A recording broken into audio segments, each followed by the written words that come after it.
সেই বাংলাদেশে আমরা কোনো সময় ফিরে যাব না। যেই অত্যাচার আমাদের উপরে হয়েছে, এই ধরনের অত্যাচার আর কারো উপরে আমরা হতে দেব না। আমার মা আমাকে দেখে খুশি হয়েছিল যে আমি জীবিত আছি, কিন্তু মনের মধ্যে একটা প্রশ্ন রয়ে গিয়েছিল যে বাকিরা কেমন আছে। যারা যারা আয়নাঘরে গেছে, তাদের বাইরের দুনিয়ার সাথে কোনো কানেকশন ছিল না। বাইরের দুনিয়া তো অনেক দূরের কথা, যেই জগতের ভিতরে ছিলাম, পাশের ছেলে কি হচ্ছে সেটাও আমাদের জানার সুযোগ ছিল না। বারবার করে একই জিনিস বলতে হচ্ছে, কিন্তু একটা জিনিস আজকে আপনাদেরকে বলি, এই নারী দিবস যেহেতু আজকে, কিছু ব্যক্তিকে সম্মান জানানো খুব জরুরি মনে করি। আমার স্ত্রী, আমার মা, আমার বোন, এই ব্যক্তিরা যদি আমার পরিবারকে ধরে না রাখতো, আমার পরিবার ধ্বংস হয়ে যেত। এরকম অনেক নারীরা আছে অনেক পরিবারের মধ্যে, যারা পরিবার ধরে রেখেছিল। ওই আমরা যখন ফিরে এসেছি, তখন আবার তারা পিছনের কাতারে চলে গেছে।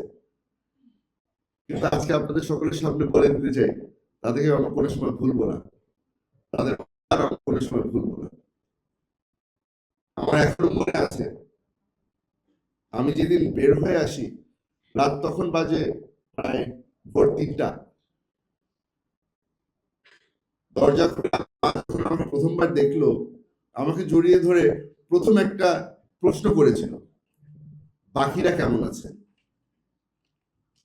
আমার মা আমাকে দেখে খুশি হয়েছিল যে আমি জীবিত আছি, কিন্তু মনের মধ্যে একটা প্রশ্ন রয়ে গিয়েছিল যে বাকিরা কেমন আছে। আমি আম্মাকে ধরে বলেছিলাম যে আমি তো আর কাউকে দেখার সুযোগ পাইনি, আমাদেরকে সলিটারি কনফাইনমেন্টে রাখা হতো, আদৌ বাকিরা কেউ আছে নাকি না আমি তাও জানি না। এটা ছিল আয়নাঘর। যারা যারা আয়নাঘরে গেছে, তাদের বাইরের দুনিয়ার সাথে কোনো কানেকশন ছিল না। বাইরের দুনিয়া তো অনেক দূরের কথা, যেই জগতের ভিতরে ছিলাম, পাশের ছেলে কি হচ্ছে সেটাও আমাদের জানার সুযোগ ছিল না। লড়াই চলতো প্রতিদিন বেঁচে থাকার জন্য। এখন বের হয়ে এসে মনে হচ্ছে যে কি দিন পার করে আসলাম আমরা, কি ছিল বাংলাদেশ। আজকে আপনাদের সবার সামনে একটা জিনিস বলে আমি আমার বক্তব্য শেষ করবো, কারণ এখানে আমার অনেক সিনিয়র মানুষরা আছে যারা বক্তব্য রাখবেন।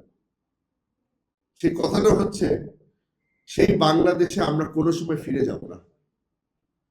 যেই অত্যাচার আমাদের উপরে হয়েছে, এই ধরনের অত্যাচার আর কারো উপরে আমরা হতে দেব না।